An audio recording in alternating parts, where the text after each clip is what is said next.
পেলেন নিয়ে আজকাল লাভ এখন বিএনপি আনফসি করিচ্ছে যে কি না যিনি কয় সেই পেলান হইতেছে কম্পিউটার নিয়ে।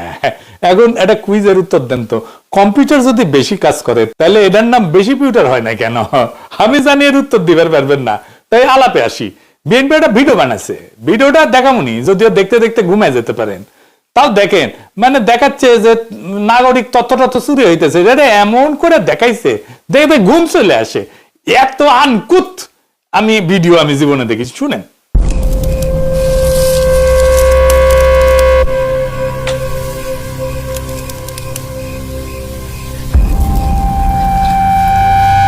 থমথম রাত আর নেমে আসা অন্ধকারে যখন নিশ্চুপ হয়ে যায় সমস্ত কোলাহল, কেবল রাত্রির বুকে জেগে থাকে নিশাচর।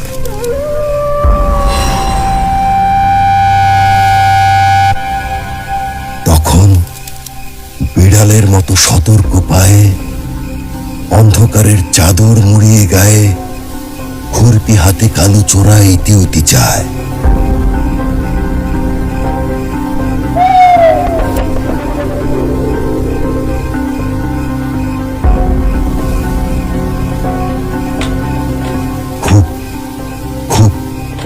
খুব সন্তর্পণে সরে যায় মাটি।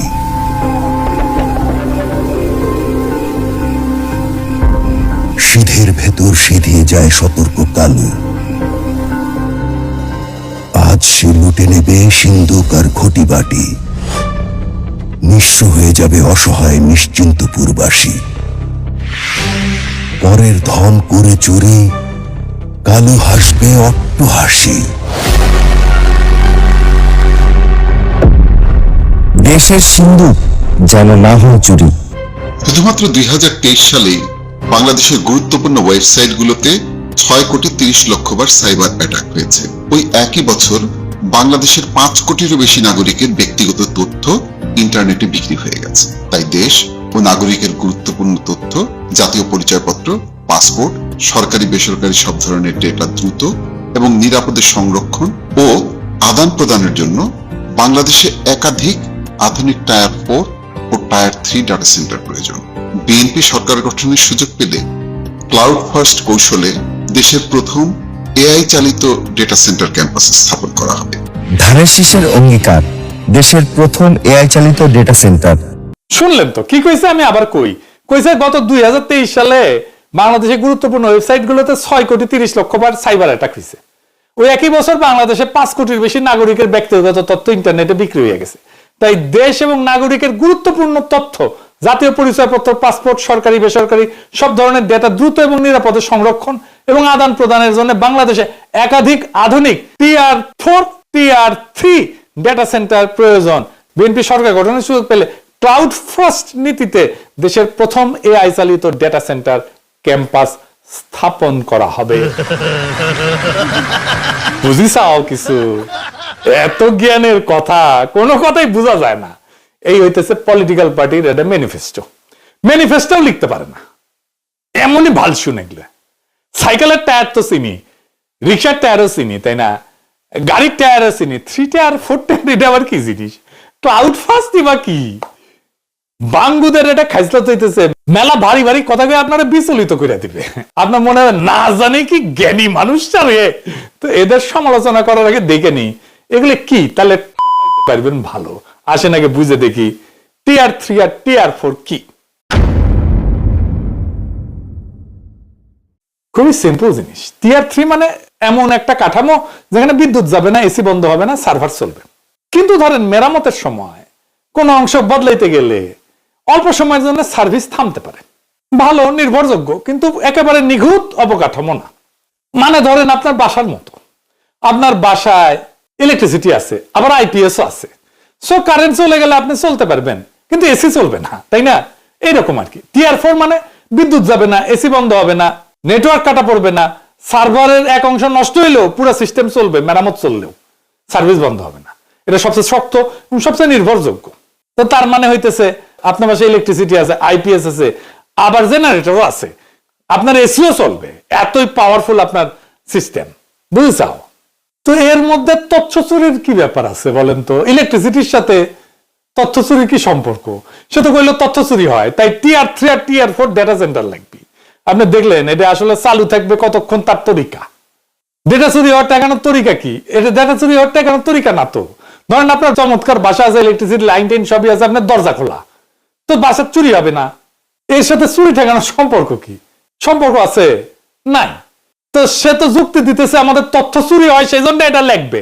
তাহলে এটা কি তথ্য চুরি ঠেকানোর সলিউশন? দূর পাইছে আমাকে রে। এই যে টিআর 3 ডেটা সেন্টার, এগুলো আসলে কি কাজের জন্য তৈরি হয় এটা দেখি। টিআর 3 ব্যবহার হয় সেইখানে যেখানে সিস্টেম প্রায় সবসময় চলতে হয়, প্রায় সবসময়, কিন্তু অল্প সময় বন্ধ হওয়া হইলে কোনো অসুবিধা হবে না, সহনীয় এটা। এগুলো সাধারণ ব্যবহার, যেমন ধরেন সরকারি ওয়েবসাইট, পোর্টাল, সেবা, ফর্ম, তথ্য, জাতীয় পরিচয়পত্র, passport, immigration system, tax, VAT, ভূমি record, banking, ATM, telecom system, বড় বেসরকারি কোম্পানি, এগুলোর জন্য টিআর 3 যথেষ্ট। বছরে যদি 1-2 ঘন্টা বন্ধ থাকে কোনো সমস্যা নাই। আপনারা কিন্তু মাঝে মাঝে দেখেন এরকম যে আমাদের সার্ভিসের জন্য 1-2 ঘন্টা বন্ধ থাকবে, দেখেন না? নানা ব্যাপারে, টেলিফোনের ক্ষেত্রেও দেখবেন, ইন্টারনেটের ক্ষেত্রেও দেখবেন, দেখেন। কিন্তু এটা কিন্তু টিআর 3 ডেটা সেন্টারের জন্য খরচ তুলনামূলকভাবে কম, রক্ষণাবেক্ষণ বাস্তবসম্মত। বাংলাদেশ সহ বেশিরভাগ দেশই সরকারি কাজে টিআর 3 ব্যবহার করে। আমাদের এনআইডি ডেটাও টিআর 3 স্ট্যান্ডার্ড ডেটা সেন্টারে থাকে। গ্রামীণ ফোন পর্যন্ত টিআর 3 স্ট্যান্ডার্ড ইউজ করে। তাহলে ওই কই লাগাবি টিআর 3 ডেটা সেন্টার? হ্যাঁ, ওরে জিজ্ঞান তো কয়টা লাগবি আর কুটি লাগাবি ওই। এবার আসেন টিআর 4 কই লাগে? বাংলাদেশে আসলে আছে কি এটা? টিআর 4 ডেটা সেন্টার ব্যবহার হয় যেখানে 1 সেকেন্ডও যদি বন্ধ হয় তাহলে ভয়ঙ্কর ক্ষতি হয়ে যাবে। যেমন সামরিক কমান্ড, পারমাণবিক পরীক্ষাগার, পারমাণবিক কন্ট্রোল, পারমাণবিক বোমার কন্ট্রোল, জাতীয় নিরাপত্তা, গোয়েন্দা সিস্টেম, পারমাণবিক বিদ্যুৎ কেন্দ্র, air traffic control, global stock exchange, medical life support system, missile, defence network. কেন? এখানে 1 মিনিট যদি ডাউন থাকে তাহলে জীবনহানি হবে, রাষ্ট্রীয় বিপর্যয় হবে, বিলিয়ন বিলিয়ন ডলারের ক্ষতি হবে। টিআর 4 কোনো বিলাসিতা না, এটা জীবন মরণ পরিস্থিতির জন্য। এইটার সাথে ডেটা চুরির কোনো সম্পর্ক আছে? নাই। বাংলাদেশের জন্য কয়টা টিআর 4 ডেটা সেন্টার দরকার? একটা ডেটা সেন্টার প্রয়োজনীয়, এটা লাগবে আমাদের, কিন্তু সর্বোচ্চ 2টা হলে পর্যাপ্ত, আমাদের মোর দেন এনাফ। আমাদের একটা টিআর 4 ডেটা সেন্টার আছে, আমি পরে আসিচ্ছি। বাংলাদেশে বেশিরভাগ কাজ একাধিক টিআর 3 দিয়ে নিরাপদে কার্যকরভাবে করা যায়। তো আমাদের টিআর 4 কই আছে? কালিয়াকৈরে ন্যাশনাল ডেটা সেন্টার। তাহলে 2টা টিআর 4 কেন লাগতে পারে? ধরুন ভূমিকম্প হইল, বন্যা হইল, বিদ্যুৎ গ্রিড ফেইলিওর হইল, রাজনৈতিক অস্থিরতা হইল, সবকিছু এক জায়গায় রাখলে সেটা বিপদ, এটা সিঙ্গেল পয়েন্ট ফেইলিওর হয়ে যাবে। তাই যুক্তিসঙ্গতভাবে সর্বোচ্চ মডেল হচ্ছে টিআর 4-1, যেটা প্রাইমারি ন্যাশনাল কোর, আর টিআর 4-2, যেটা ওই টিআর 4-1 থেকে ফিজিক্যালি অনেক দূরে থাকবে, এবং এইটা হইতেছে physically distant disaster recovery core, অন্য জেলায়, অন্য পাওয়ার গ্রিডে থাকবে। 2টার যদি বেশি হয় তাহলে লাভ খুব একটা বেশি নাই, ঝুঁকি বাড়ে বরং। এবার আসেন এআই ড্রিভেন ডেটা সেন্টার এবং ক্লাউড ফার্স্ট নীতি কি সেটা দেখি। ওরা ভালো করে বুঝাতে পারেনি ক্লাউড ফার্স্ট বলতে কি বুঝায়। তো সবচেয়ে সম্ভাব্য ব্যাখ্যা হইলো যে রাষ্ট্রের ডেটা এবং অ্যাপ্লিকেশন গুলো ভবিষ্যতে মূলত ক্লাউড আর্কিটেকচারে চলবে। নিজস্ব সার্ভারের বদলে ভার্চুয়াল ক্লাউড অবকাঠামোতে যাবে। আমাদের যেমন গুগল ড্রাইভে যায়। বিএনপির একজন আছে না বুদ্ধিজীবী, ওই যে বিরানি আলম, ওই নাকি গুগল ড্রাইভে ফাইল আপলোড করে, ওই কিন্তু ভালো জানে আর্কিটেকচার, ভার্চুয়ালাইজড ক্লাউড অবকাঠামো, ওই ভালো জানে। ওই সবার প্রথমে গুগলে ফাইল আপলোড করাটা ওর সিভিত লিখেছিল, বুঝে যাও। তার মানে সরকার আলাদা আলাদা অফিসে নিজস্ব কম্পিউটার সার্ভার বসায় সিস্টেম চালাবে না, সব সরকারি সফটওয়্যার এবং ডেটা চলবে একটা কেন্দ্রীয় ভার্চুয়াল ক্লাউড সিস্টেমে। এটা বোঝার জন্য আগে কি ছিল এটা দেখি। ট্র্যাডিশনাল সিস্টেম, প্রত্যেকটা মন্ত্রণালয় অফিস আলাদা সার্ভার, আলাদা আইটি টিম, আলাদা সফটওয়্যার। একটা সার্ভার নষ্ট হলে অফিসের কাজ বন্ধ, অনেকটা এরকম। প্রত্যেক অফিসে আলাদা জেনারেটর বসানো। এখন যেটা বলা হইতেছে ক্লাউড আর্কিটেকচার, ভবিষ্যতে ক্লাউড বেস সিস্টেম। বিএনপি বলতেছে আর কি যে সমস্ত অ্যাপ এবং ডেটা থাকবে একটা কেন্দ্রীয় ডিজিটাল গুদামে, অফিসগুলো ইন্টারনেট দিয়ে সেখানে ঢুকবে। সার্ভার আসলে একটা জায়গায় ডেটা সেন্টারে, কিন্তু ভার্চুয়ালি ভাগ করা, অনেকটা আলাদা আলাদা জেনারেটরের বদলে একটা বড় পাওয়ার গ্রিড ব্যবহার করার মতো আর কি। নিজস্ব সার্ভারের বদলে ভার্চুয়ালাইজ মানে কি? নিজস্ব সার্ভার মানে একটা অফিসে একটা বা দুইটা ফিজিক্যাল কম্পিউটার, সেটা ক্ষমতা সীমিত, নষ্ট হলে সব বন্ধ, আগুনে পুড়ে গেলে সব শেষ। ভার্চুয়ালাইজ ক্লাউড মানে বড় বড় শক্তিশালী কম্পিউটার ডেটা সেন্টারে, যেগুলো সফটওয়্যারের মাধ্যমে ভাগ করে দেওয়া, প্রয়োজন হলে ক্ষমতা বাড়ানো যায়, কমানো যায়। একই কাঠামো কিন্তু বহু অফিস ব্যবহার করতে পারবে। এটা সরকার চায় অনেক সময়, কারণ সব সিস্টেম একসাথে ম্যানেজ করা সহজ হয়, খরচ কিছু ক্ষেত্রে কমে, নতুন অ্যাপ চালু করা দ্রুত হয়, সার্ভার ডাউন কম হয়, মানে চালানো সহজ, এটা ব্যবহারকারী বাড়ানো যায়। কিন্তু এই কথার ভিতরে যেটা বলা হয়নি সেটা হইতেছে এই ক্লাউডটা কি দেশের ভেতরে না বিদেশে? এইটা বিশাল বড় সমস্যা তৈরি করবে যদি এটা বিদেশে হয়। ডেটার মালিককে, ভুল হলে দায় কে নেবে, নাগরিক কিভাবে জানবে তার ডেটা কোথায় গেল? এই প্রশ্নের উত্তর ছাড়া এই পরিকল্পনা অসম্পূর্ণ। আর এআই ড্রাইভেন ডেটা ম্যানেজমেন্ট বলতে তারা কি বুঝাইতে যাচ্ছে কে জানে।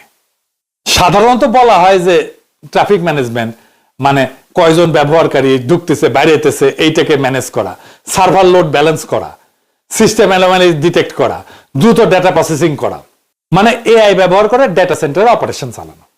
ডেটার মালিকানা এআই কে দিয়ে দেওয়া না, অ্যাক্সেস এআই কে দিয়ে দেওয়া না, মানুষের সিদ্ধান্ত বাদ দেওয়া না, এআই কে দিয়ে করানো না। এআই এখানে পাহারাদার, বিচারক না। এখন মূল প্রশ্ন, এই সিস্টেম কি ডেটা চুরি ঠেকাইতে পারবে? এক কথায় না।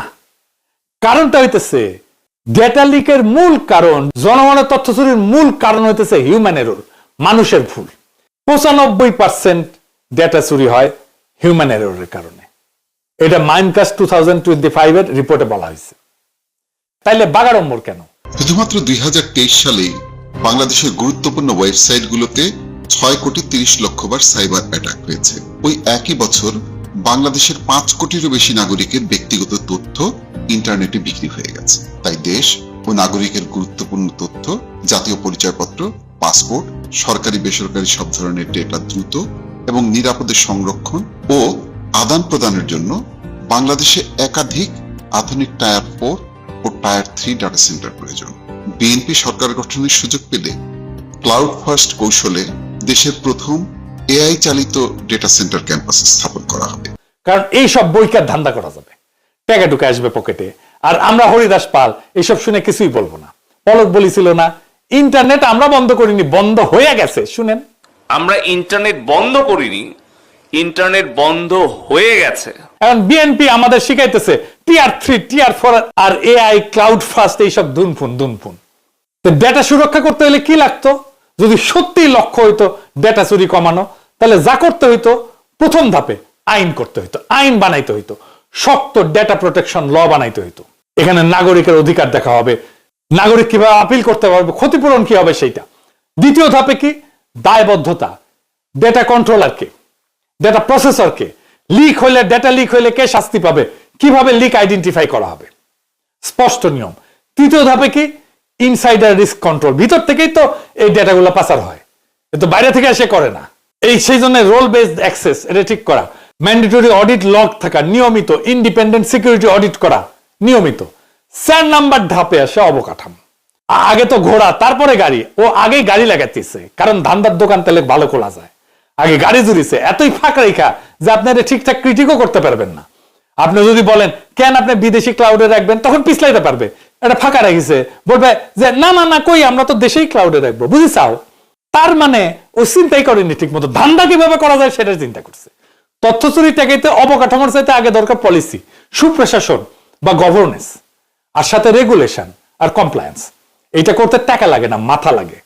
বিএনপির ভাব দেখলে মনে হয় ওই গৈরিসেন, টাকার কোনো অভাব নাই। এই তারেক রহমানের প্ল্যান যে টিআর 4 ডেটা সেন্টার হয়েছে 2017 সালে, তখনই খরচ ছিল 1,500 কোটি টাকা, দেখিছাও। এখন তো ডাবল হবে, এটা মজাই মজা। এটা সেন্টারে 3,000 কোটি টাকার মামলা প্রায়। তারপরে বালিশ পর্দা তো আছেই। রূপপুরের যে 20 গুণ দাম দিয়া বালিশ কেনা হয়েছিল না, কে কিনেছিল জানেন? সে ছাত্র দল নেতা ছিল, আগেই ট্রেনিং পেয়ে এসেছে, আলহামদুলিল্লাহ। বাংলাদেশের নাই টাকা, তারেক রহমান কয় মেগা প্রজেক্ট নেবে না, তার চাকর বাকর কয় হ্যান করেঙ্গা তেন করেঙ্গা। এইটা কি মেগা প্রজেক্ট না? তারেক রহমানকে এটা আপনার প্ল্যান? ডেটা চুরি হয় সার্ভার ডাউন থাকার কারণে, না ডেটা চুরি হয় রাষ্ট্রের মাথা ডাউন থাকার কারণে?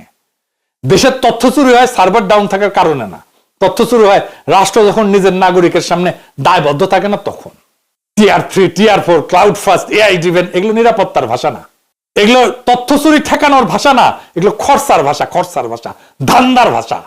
যে দেশে ডেটার মালিকানা স্পষ্ট না, লিক হইলে শাস্তি নিশ্চিত না, আইনের আগে প্রজেক্ট আসে, সেই দেশে যত টিআরই লাগান ও তথ্য চুরি হবেই, গাড়ি চুরি হবেই। ডেটা সুরক্ষা আসে কংক্রিট দিয়া না, আসে আইন দিয়া, দায়িত্ব দিয়া, আসে শাসনের মাথা সোজা থাকলে। আগে আইন, তারপর অবকাঠামো, আগে ঘোড়া তারপরে গাড়ি। উল্টা করলে যেটা হয় সেটার নাম উন্নয়ন না, সেটার নাম ধুনফুন ধান্দাবাজি। বাংলাদেশের সমস্যা কম্পিউটার না, বাংলাদেশের সমস্যা কন্ট্রোল। আর কন্ট্রোল ফেরাতে লাগে আর একটা ডেটা সেন্টার না, লাগে একটা সোজাসুজি রাষ্ট্র, নতুন রাষ্ট্র, নতুন বন্দোবস্ত, আগের সিস্টেম না।